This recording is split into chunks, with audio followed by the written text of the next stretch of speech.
Well, Ron Hosko is a former FBI assistant director and a CBSN security analyst. He joins us now from Washington. Ron, what do you make of the investigation so far and the details that we're hearing?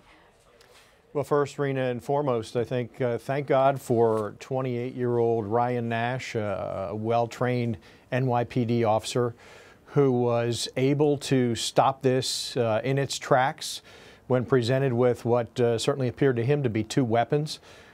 Whether this 29-year-old Uzbek had desired suicide by cop, perhaps he will tell, because Officer Nash injured him but did not kill him. So there is an intelligence value to having a live terrorist that the authorities can interview. So that's the starting point for me, that this young officer was able to stop further carnage in New York City. Now it's up to the JTTFs in Florida, in New Jersey, in New York City, and perhaps in other locations to track back this Uzbek's actions. Presumably they have seen an internet search history and downloads that tell him what his thinking, tell them what his thinking was in the days, weeks, and months leading up to this terrorist attack. There was reference to weeks of planning or months of planning. I assume that the FBI has clear evidence of what that planning looked like already.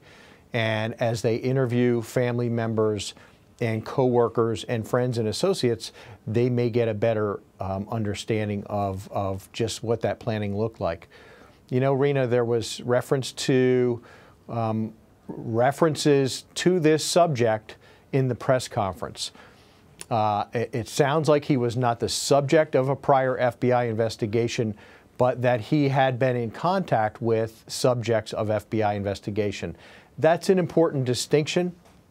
Of course, the FBI, immediately after any of these events, they're looking to see, was this guy ever on our radar? Was he ever the subject of a lead? Did we contact him? Did we interview him?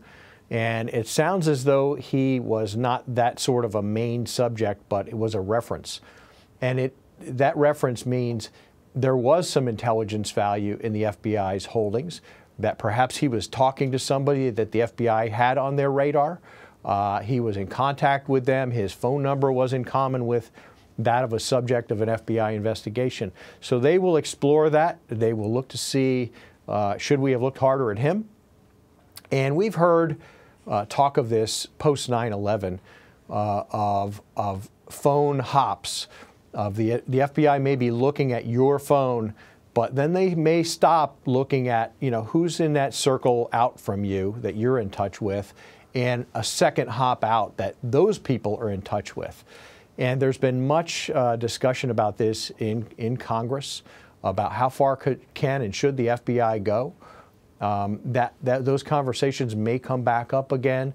And certainly what we don't want the FBI doing is going 3, 4, 5, 6 hops out when somebody doesn't have any relevance. But it's a concern to them. It's a concern in the intelligence community. How far out do we go? And Ron, I want to ask you also, it's not just, we see this repeatedly, of someone who might not be on intelligence or law enforcement's radar and suddenly pops up in some type of horrific attack like this.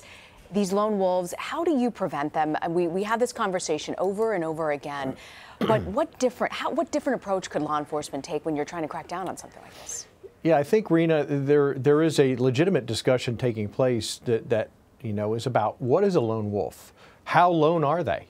How many people see? And very often, there are people who see indicators, whether that's family, friends, wife living at home, where you see the acquisition of weapons, or you see the building of devices that are improvised explosive devices.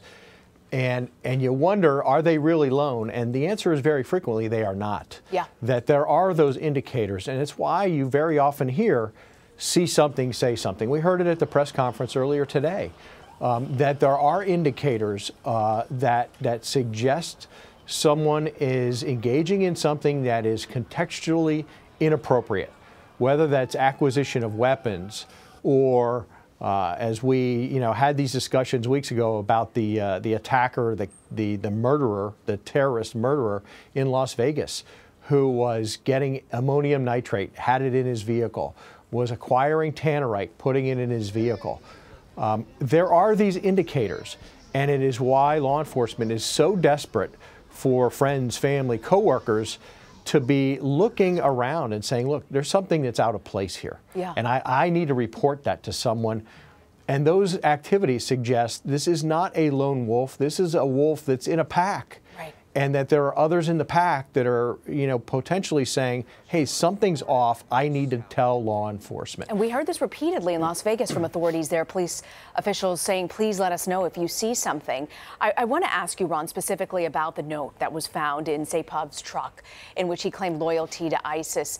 I mean, how far can you go? Can you draw that? Is that one bridge too far to say he's definitely connected, or can you say that he was inspired here? What do we know at this point? Yeah, I think at this point we ought to take what is obvious to us and say, look, if it walks like a duck, if it quacks like a duck, it's very likely to be a duck.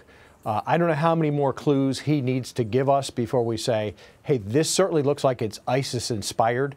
Then the question is there an ISIS connection? Is it hardwired to ISIS? Was he engaging in communications with ISIS?